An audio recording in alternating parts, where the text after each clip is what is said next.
जय जिनेन्द्र।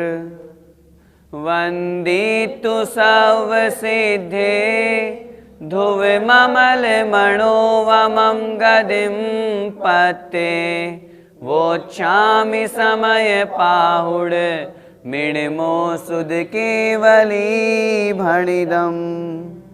पंच परमेष्ठी भगवान की जय हो। कर्तृकर्म महाधिकार पिछली कक्षा से हमने प्रारंभ किया। आचार्य भगवान कुंद कुंद स्वामी महाराज इस अध्याय में कर्ता और कर्म के बारे में विशेष रूप से समझा रहे हैं।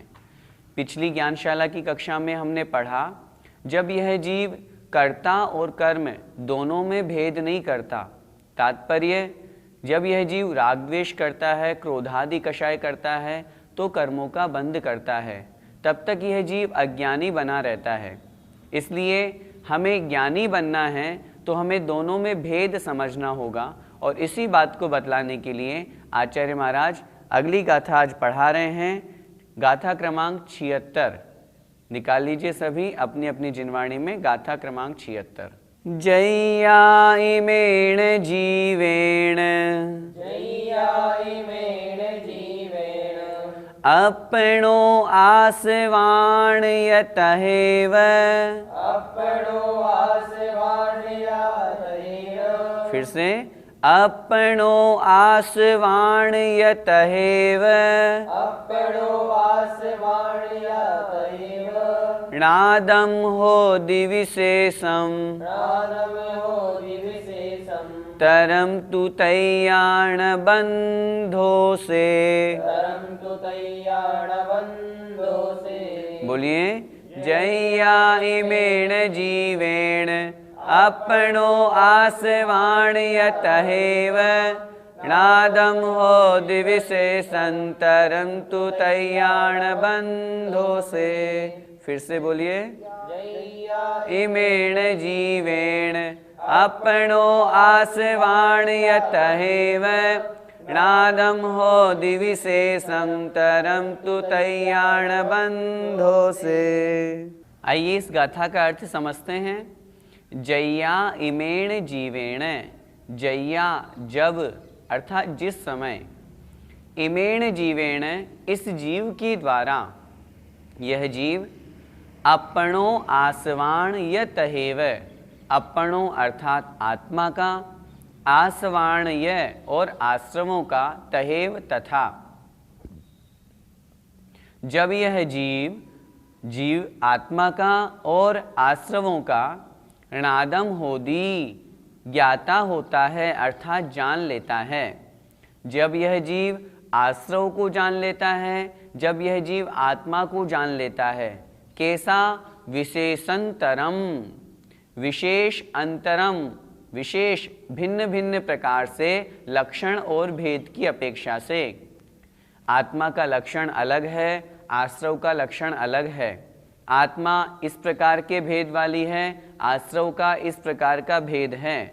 आश्रव इन निमित्तों से होता है। इन सब निमित्तों को जब यह जीव जान लेता है तो तैया, तब उस समय न बंधो, कर्म बंध नहीं होता, से उसके किसके? जीव के। उस समय उस जीव के कर्म बंध नहीं होता। क्या कहना चाह रहे हैं आचार्य भगवान? वो ये कह रहे हैं, जो हमने पिछली गाथा में समझा था कि यह जीव अज्ञानी बना रहता है, राग द्वेष आदि भावों को करता है, इस कारण से आश्रव में और आत्मा में भेद नहीं जान पाता। आचार्य भगवान कह रहे हैं, जब वह इन दोनों के प्रति भेद जान लेता है, दोनों में उसने भेद विज्ञान कर लिया, दोनों का अंतर समझ लिया कि यदि मैं राग द्वेष आदि करूँगा, काम क्रोध आदि करूँगा तो कर्मों का आश्रय होगा, जबकि ये तो मेरी आत्मा का स्वभाव ही नहीं है। इस प्रकार जब वो जान लेता है, तब उस जीव के कर्मों का बंध नहीं होता, तब वह जीव नवीन कर्मों का बंध नहीं करता। फिर से देखें गाथा का एक एक शब्द का अर्थ। जय्या इमेण जीवेण, जय्या जब जिस समय, इमेण जीवेण इस जीव के द्वारा, अर्थात यह जीव अपनो आत्मा का, आसवाण्य तहेव, तहेव और आसवाण आश्रमों का, जब यह जीव आश्रवों का और आत्मा का णादम होदी ज्ञान कर लेता है, इन दोनों को जान लेता है, किस अपेक्षा से? विशेषंतरम, इन दोनों में ये अंतर है, इन दोनों के लक्षण में ये भेद हैं, इन दोनों के भेद विज्ञान को जान लेता है, तब तैया उस समय न बंधों से उस जीव के नवीन कर्मों का बंध नहीं होता, वह जीव नवीन कर्मों का बंध नहीं करता और अपने संसार को कम करता रहता है। इस गाथा में आचार्य भगवान ज्ञानी की चर्चा कर रहे हैं। ज्ञानी कौन? जो दोनों के भेद को समझ करके और उन दोनों से दूर हो जाए, राग द्वेष काम क्रोधादि भावों से दूर हो जाएगा, तो उसके नूतन नए कर्मों का बंध नहीं होगा। गाथा का भावार्थ, जब यह जीव आत्मा और आश्रवों का भिन्न भिन्न अर्थात अलग अलग लक्षण और भेद जान लेता है, तब उसके कर्म बंध नहीं होता, अर्थात ऐसा कर्म बंध नहीं होता जो उसे संसार में भटकाए। भैया जी, जीव अज्ञानी कब तक बना रहता है? जब यह जीव राग द्वेष रूप प्रवृत्ति करता है, काम क्रोधादि रूप विकार भावों में परिणमित होता है, तब तक यह जीव अज्ञानी ही बना रहता है। क्योंकि शास्त्रों में, जैसा कि हमने पिछली गाथा में भी पढ़ा था, जब यह जीव राग द्वेष आदि काम क्रोधादि भाव करता है, तब तक यह जीव कर्मों का बंध करता है, और कर्मों का बंध करने के कारण से इस जीव को अज्ञानी कहा। बहुत संक्षिप्त में यदि हम समझें तो जब यह जीव आत्मा और आश्रव में भेद नहीं करता, अर्थात जिन निमित्तों से कर्मों का आश्रव होता है उसे यह जीव यह नहीं मानता कि ये मेरे लिए दुख के कारण है, वो इन्हीं में लगा रहता है, काम क्रोधादि भाव करता है, राग द्वेष रूप भाव करता है, तब तक वह अज्ञानी ही बना रहता है। और जैसे ही इनसे छूटा, उसे भेद विज्ञान हुआ, तो वह जीव अज्ञानी से ज्ञानी बन जाता है। भैया जी, तो फिर बंध कब रुकता है? बंध रुकता है जब वह जीव आत्मा और आश्रव के भेद को जान लेता है, अर्थात जब यह जीव स्वसंवेदन ज्ञान को प्राप्त कर लेता है, आत्मा की अनुभूति करता है, शुद्धोपयोग को प्राप्त हो जाता है, क्रोधादि कषायों से दूर हो जाता है, तब इस जीव के कर्मों का बंध रुकता है। इसे हम दो दृष्टि से देखें। जब हम शुद्धोपयोग की दृष्टि से द्रव्यानुग की अपेक्षा देखते हैं, तो जब यह जीव अपनी आत्मा में अपनी शुद्ध आत्मा का चिंतन करता है, आत्मा में लीन हो जाता है, शुद्धोपयोग को प्राप्त होता है, तब उसके कर्मों का बंध नहीं होता। द्रव्यानुयोग स्थूल कथन करता है, कर्णानुयोग उससे भी सूक्ष्म कथन करता है। आप कहेंगे तो क्या शुद्धोपयोग के बंध नहीं होगा या शुद्धोपयोगी के बंध नहीं होगा? होगा तो, लेकिन वह जो बंध है वह उसका संसार का निमित्त नहीं बनता। कर्णानुयोग की अपेक्षा देखेंगे तो 11वें 12वें गुण स्थान में उस जीव के शुद्धोपयोग कहा गया है, वहां उसके कर्मों का बंध नहीं है। एक बात यह भी समझें, कर्मों का बंध तो 13वें गुण स्थान तक होता है, फिर आप कैसे मना कर रहे हैं? मोहनी कर्म का बंध 10वें गुण स्थान तक समाप्त हुआ, अब कर्म का बंध नहीं। 11वें 12वें 13वें गुण स्थान में भी वह जीव जो कर्मों का बंध कर रहा है, वह साता वेदनीय का कर रहा है। वह कर्म का बंध उस जीव के संसार का कारण नहीं बनता। इसलिए आचार्य महाराज ने यहाँ पर यह कथन किया है, ज्ञानी होने पर, स्वसंवेदन होने पर, आत्मानुभव होने पर उसके कर्मों का बंध नहीं होता। यहाँ कौन से कर्मों का बंध लगाना है? जो उसे संसार में भटकाने वाले हैं, ऐसे अशुभोपयोग अथवा शुभोपयोग, इन निमित्तों से जो कर्म बंध हो रहा है, वो कर्म बंध उस जीव के नहीं होता है। ये हमें यहाँ पर समझना चाहिए। तात्पर्य यह हुआ कि जब वह जीव अपनी आत्मा में लीन हो जाता है, शुद्धोपयोग को प्राप्त होता है, तब संसार की अपेक्षा से उसका कर्म बंध रुक जाता है। इसलिए आचार्य महाराज यहाँ कह रहे हैं, उस समय उस जीव के नवीन कर्मों का बंध नहीं होता। भैया जी, तो क्या शुद्धोपयोग में आश्रव बंध नहीं होता? सबसे पहले तो हम यह समझे शुद्धोपयोग कहते किसे हैं। आचार्य भगवान कुंद कुंद स्वामी महाराज ने ही लिखा, जब यह जीव समस्त बाह्य विकारी परिणामों से, बाह्य भावों से दूर होकर के आत्म स्वरूप में लीन हो जाता है, उस समय जीव के शुद्धोपयोग होता है। उस शुद्धोपयोग के धारी कौन? उस शुद्धोपयोग को धारण करने वाले मुनि महाराज। द्रव्यान योग की अपेक्षा से चर्चा करेंगे तो 7वें गुण स्थान से लेकर के 12वें गुण स्थान तक शुद्धोपयोग कहा गया है। जब हम कर्णान योग की अपेक्षा चर्चा करेंगे तो शुद्धोपयोग का गुण स्थान 11वां 12वां।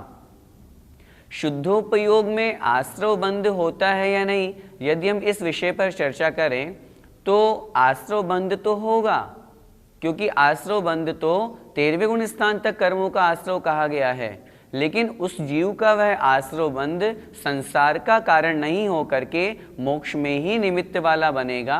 इसलिए उस संसार का कारण नहीं होने के कारण से उस आश्रव बंध को शुद्धोपयोग कहा गया है, वहां संसार का कारण नहीं कहा गया है। थोड़ा सा विचार करें शुद्धोपयोग के गुण स्थान पर। जो मुनि महाराज पूरे जीवन भर तपस्या करते रहते हैं, ज्ञान ध्यान तप में लीन रहते हैं, जिन्हें सांसारिक पर पदार्थों से कुछ भी नहीं लेना देना, उन मुनि महाराज को कभी एकाध सेकंड के लिए कभी हो जाए तो हो जाए। आचार्य श्री कहते हैं वर्तमान में शुद्धोपयोग तो हो सकता है, लेकिन ऐसे उत्कृष्ट चर्याधारी मुनि महाराजों को होता है। जीवन में एकाध बार कभी हो जाए तो हो जाए तपश्चर्या करते करते। लेकिन गुणस्थान 7वां। कुछ लोग शुद्धोपयोग का गुणस्थान 4था मानते हैं। उनकी इस विषय में आगम सम्मत धारणा नहीं है। शास्त्रों में कहीं पर भी किन्हीं भी आचार्यों ने 4थे गुणस्थान से शुद्धोपयोग नहीं माना। हम स्वयं मन में विचार करें, 4थे गुणस्थानवर्ती जीव के अभिसत्ता में अप्रत्याख्यानावरण, प्रत्याख्यानावरण, संजुलन कषाय का तीव्र उदय चल रहा है। जहां कषायों का तीव्र उदय होगा वहां शुद्धोपयोग कैसे संभव है? सोचिए तो सही। बहुत लोग कहते हैं जब इस विषय पर उनसे चर्चा की जाती है, इस पंक्ति का ये अर्थ भी तो निकाल सकते हैं, इस पंक्ति का ऐसा अभिप्राय भी तो ले सकते हैं। आगम में इस तरह का तर्क नहीं चलता, ऐसा अभिप्राय भी तो ले सकते हैं। हम अपना अभिप्राय क्यों लें? जब शास्त्रों में स्पष्ट आचार्य महाराज लिख रहे हैं, ब्रह्मदेव सूरी महाराज बृहद द्रव्य संग्रह में लिख रहे हैं, परमात्म प्रकाश आदि ग्रंथों में स्पष्ट लिखा हुआ है 7वें आदि गुण स्थान से शुद्धोपयोग प्रारंभ होता है, तो फिर हम 4थे गुण स्थान से मान करके अपने मत की पुष्टि क्यों करना चाहते हैं? बहुत अच्छी तरह से विचार करें। आगम के अनुसार हमें अपनी धारणा को बनाना है। जहां कषाय हैं वहां शुद्धोपयोग नहीं। वास्तविक तत्व में तो यही परिभाषा बनती है। इसीलिए तो कर्णान योग की अपेक्षा से आचार्य वीरसेन स्वामी महाराज ने 11वें 12वें गुण स्थान में शुद्धोपयोग कहा। फिर भी अतिमंद कषाय होने के कारण से द्रव्यान योग की अपेक्षा से वहां पर शुद्धोपयोग 7वें गुण स्थान से मान लिया गया है। उसका भी कारण ये है क्योंकि वह जीव अब आत्म ध्यान में लीन हो गया है, आत्मरूप प्रवृत्ति कर रहा है। इसलिए बहिरंग में कषायों का अभाव होने के कारण से, कषायों की प्रवृत्ति रुकने के कारण से उनके शुद्धोपयोग कह दिया। वास्तव में शुद्धोपयोग तो खरा सोना तो 11वें 12वें गुण स्थान में ही होता है। जब हम इतनी बात कर रहे हैं तो फिर विचार करें 4थे गुण स्थान में अविरत सम्यक दृष्टि, जो जिसके अभी अप्रत्याख्यानावरण है, प्रत्याख्यानावरण है, संज्वलन है, जो संसार के सब कार्य कर रहा है, उसके शुद्धोपयोग कैसे संभव है? इसलिए शुद्धोपयोग को बहुत अच्छी तरह से समझें। शुद्धोपयोग में बंध नहीं होता। कौन सा बंध नहीं होता? जो संसार बढ़ाने वाला है। तो क्या 4थे गुण स्थानवर्ती के ऐसा बंध नहीं होता जो संसार बढ़ाने वाला है? हम कैसे मान लें? आचार्यों ने आश्रव 2 तरह के बताए, सांप्रदायिक और ईर्यापथ।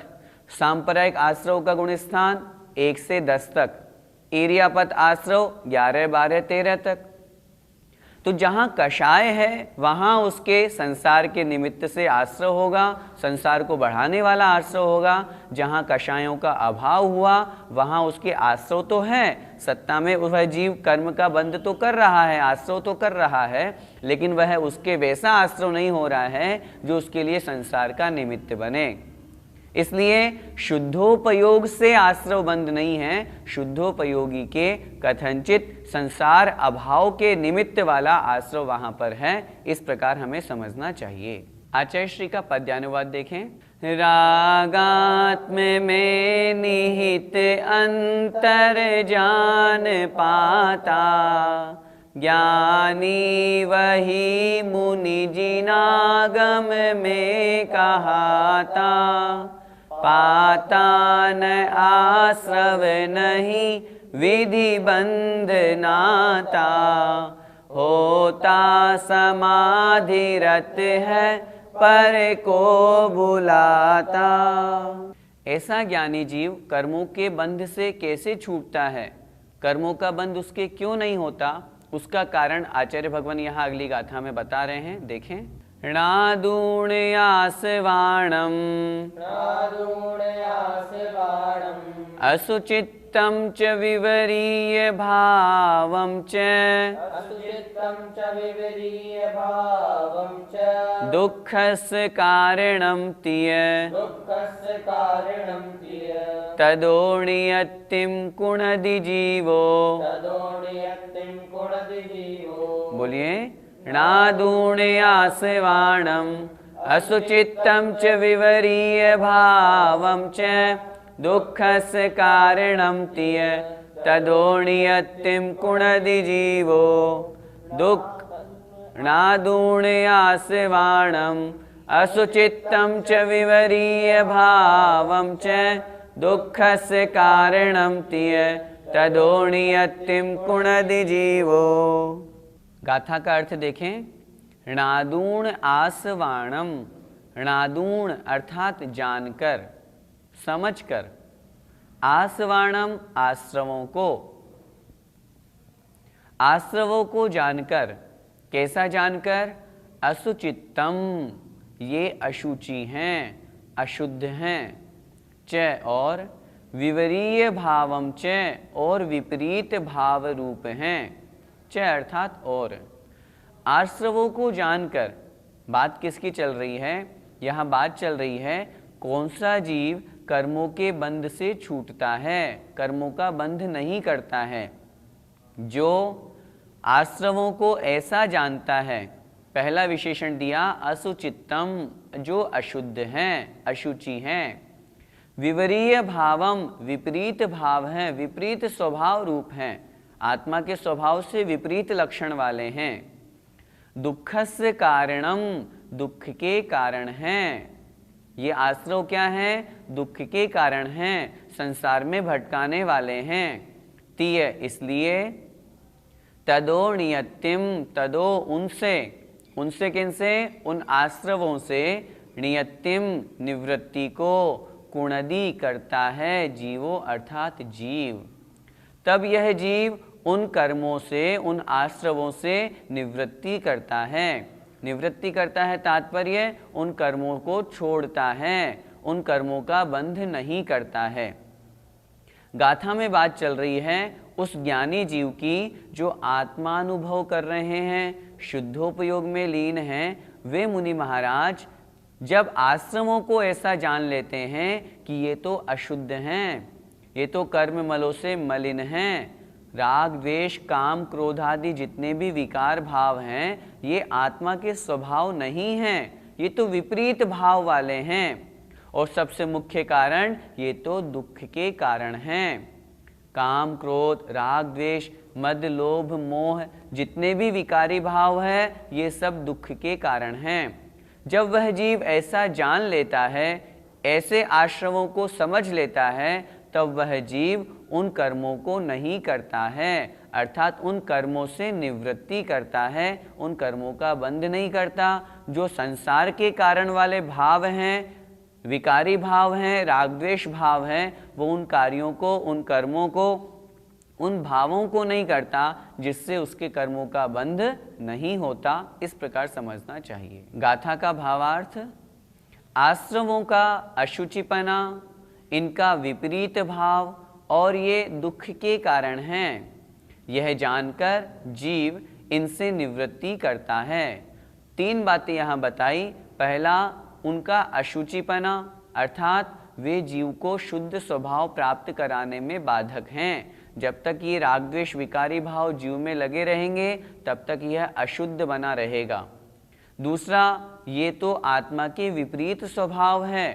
काम, क्रोध, गुस्सा करना, लोभ करना, राग द्वेष करना, ये आत्मा का स्वभाव थोड़ी ना है, इसलिए उनका विपरीत स्वभाव। और तीसरा, ये दुख के कारण हैं, संसार में भटकाने के ये मूल कारण हैं। जब वो इनको जान लेता है तो फिर जान करके जीव इनसे निवृत्ति करता है, इनसे दूर होता है। भैया जी, कौन सा जीव इनसे निवृत्ति करता है? रत्नत्रय को धारण करने वाले, सम्यक दर्शन, सम्यक ज्ञान, सम्यक चारित्र, जो 3 रत्न कहे गए हैं, उन रत्नत्रय को धारण करने वाले जो मुनि महाराज हैं, जब वो आत्मानुभव करते हैं, जब समाधि में रत होते हैं, समाधि में लीन होते हैं, उस समय उन ज्ञानी जीव की यहाँ पर चर्चा है। ज्ञानी जीव से तात्पर्य सिर्फ सम्यक ज्ञानी नहीं लगाना। यहाँ पर अध्यात्म ग्रंथ हम पढ़ रहे हैं, शुद्धोपयोग की मुख्यता है, निश्चय नय का कथन है, इसलिए यहाँ पर ज्ञानी से तात्पर्य है जिन्होंने इन सबको जान करके आत्म स्वरूप को प्राप्त कर लिया है। ऐसे ज्ञानी जीव जो राग द्वेष विकारे भावों से दूर हैं, जिन्हें संसार से कोई लेना देना नहीं, जो सिर्फ अपनी आत्मा में लीन हैं, ऐसे वे ज्ञानी जीव इनसे निवृत्ति करते हैं। इनसे निवृत्ति से तात्पर्य कर्मों से निवृत्ति। और क्या जान करके करते हैं? 3 भाव जान करके। 3 बातें यहाँ पर आचार्यों ने कही। सबसे पहली बात कही, ये सब दुख के कारण हैं। राग द्वेष आदि भाव करेंगे तो कर्मों का आश्रव होगा, दुख होगा, इसलिए वह जीव इनसे दूर होता है। दूसरा कारण बताया, ये जितने भी भाव हैं ये विपरीत हैं, जीव का स्वभाव नहीं है, जीव का स्वभाव तो ज्ञान दर्शन है। तीसरी बात बताई, ये अशुचि हैं, अशुद्ध हैं। जो राग द्वेष भावों को करता है वह अशुद्ध है। जैसे सामान्य से व्यवहार में मल को स्पर्श करने से वह व्यक्ति अशुद्ध माना जाता है, उसी तरह जब तक ये राग द्वेष विकारी भाव आत्मा के साथ में है तब तक ये आत्मा मलिन है, अशुद्ध है। इस प्रकार जान करके वह ज्ञानी जीव, वे मुनि महाराज जो रत्नत्रय को धारण करके आत्म समाधि में लीन हैं, वे इन कर्मों से अपनी आत्मा की निवृत्ति करते हैं। भैया जी, तो फिर रत्नत्रयधारी का बंध नहीं होता? रत्नत्रयधारी के बंध होता है व्यवहार की अपेक्षा से। जो व्यवहार रत्नत्रय को धारण करने वाले हैं उन मुनि महाराज के कर्मों का बंध है। लेकिन जब वे ही रत्नत्रयधारी मुनि महाराज शुद्धोपयोग में लीन हो जाते हैं, निश्चय रत्नत्रय को प्राप्त हो जाते हैं, तब उनके कर्मों का बंध नहीं होता। क्या मतलब? मतलब ये, जब शुद्धोपयोग में लीन हो जाते हैं उस समय उन मुनि महाराज के संसार की अपेक्षा से होने वाला बंध उस समय उनके नहीं होता है, इसलिए उनके कर्म के बंध का अभाव कहा है। प्रश्न, तो क्या रत्नत्रय के कारण से भी बंध होता है? उत्तर मिलेगा, ऐसा नहीं है। रत्नत्रय तो संसार से निकालने में कारण है, रत्नत्रय तो मोक्ष के मार्ग हैं, रत्नत्रय से तो संवर निर्जरा होती है, वो बंध में कारण नहीं हो सकते। कुछ लोगों की मान्यता है अणुव्रत महाव्रत संसार में कारण हैं, अणुव्रत महाव्रतों से कर्मों का बंध होता है। उत्तर बिल्कुल गलत। आचार्य भगवंतों ने अणुव्रत महाव्रत को क्षायोपशमिक भाव माना है। आचार्य अमृतचंद स्वामी महाराज ने भी लिखा है 5 भावों में से औपशमिक, क्षायिक और क्षायोपशमिक भाव मोक्ष में कारण है, औदैयिक भाव बंध में कारण है, पारिणामिक भाव निष्क्रिय है। जिन लोगों की मान्यता यह है अणुव्रत महाव्रत बंध में कारण है, उसका कारण यह है क्योंकि वे अणुव्रती अर्थात पंचम गुण स्थान प्राप्त कराते हैं प्रत्याख्यानावरण कषाय के उदय से। क्या कभी प्रत्याख्यानावरण कषाय के उदय से किसी जीव को व्रत लेने के भाव बनेंगे क्या? ऐसा नहीं है। अनंतानुबंधी अप्रत्याख्यान के अभाव में पंचम गुण स्थान होता है। अनंतानुबंधी अप्रत्याख्यान प्रत्याख्यान के अभाव में छठा सातवां गुण स्थान होता है, जिसकी हम मुनि महाराज की चर्चा करते हैं, महाव्रत की चर्चा करते हैं। संज्वलन कषाय का उदय तो पहले गुण स्थान वर्ती के भी है, तो क्या पहले गुण स्थान वर्ती की हम महाव्रत मान लेंगे? अच्छी तरह से इस बात को समझें, रत्नत्रय क्षायोपशमिक भाव है और उससे बंध नहीं होता। रत्नत्रय में जो कमी रह जाती है, जो आत्मभाव लीनता से जो छूटना रह जाता है, जो बहिरंग क्रिया हो जाती है, वहाँ उस निमित्त से कर्मों का बंध कहा गया है। रत्नत्रय से तो कर्मों की निर्जरा ही होती है, यही समझना चाहिए। अगर हम एक पंक्ति कहें, रत्नत्रयी के अर्थात महाव्रती के बंध हैं, महाव्रतों से बंध नहीं है। इसलिए हमें अणुव्रत महाव्रत लेने का भाव बनाना चाहिए, जिससे हम कर्म बंध से छूट सकें। इस प्रकार हमने यह समझा, जो ज्ञानी जीव होता है वो इन कर्मों से मुक्त होने का प्रयास करता है। कर्मों के आश्रव के बारे में वो ये समझता है। कर्मों से पुण्य बंध तो होता है इन सब से, लेकिन वह पुण्य बंध भी संसार का ही कारण है, दुख का कारण है। इसलिए उसे भी त्याग करके वो शुद्धोपयोग में लीन होता है। आचार्य श्री का पद्यानुवाद देखें। दुखो अनात्ममय कार्मिक आश्रवों को, एकांत से अशुचियों दुख कारणों को, अत्यंत हेय लख के तजता विरागी, ज्ञानी वही मुनि अतः तज राग रागी। जय जिनेंद्र। इस कार्यक्रम के पुण्यार्जक परिवार हैं मानक चंद, कमला देवी, राकेश, नीतू, ऋषभ, सौम्या एवं आयुषी मुशरफ, B123, सेठी कॉलोनी, जयपुर, राजस्थान। स्वर्गीय श्रीमती अनंतमती मोतीचंद शाह की स्मृति में सुपौत्री आभा आयुषी, सुपौत्र आदित्य, सुपौत्री मुग्धा, अभिजीत शाह, डॉक्टर केतकी तुषार भट्ट, पुत्र श्री हर्षवर्धन, धन्य कुमार पुत्रवधू रोहिणी, दयानंदा पुत्री श्रीमती भारती, श्रीमती उज्ज्वला, डॉक्टर कल्पना, आशा, स्मिता, दीपमाला एवं समस्त वाडीकर परिवार। Arun Kumar Agarwal, Amrapali fashion, Renu Agarwal, Anushree Agarwal, Anshita Agarwal, B197 HIG, Nandgram, Ghaziabad. गर्व गौतम जैन, सुपौत्र अशोक कुमार, रतनलाल जैन, नूतन, गौतम, प्राची, आदित्य, महिमा, सलोनी, निरंजन, अरहन, आराध्य, तारदेव, अंधेरी, मुंबई। श्री जनार्दन प्रसाद जी, श्रीमती पटंती देवी, मुकेश कुमार, साक्षी, हितार्थ, ईशा, मोना खंधार, श्री किशोर खंधार, श्रीमती सुषमा खंधार, परिमल खंधार, अहमदाबाद।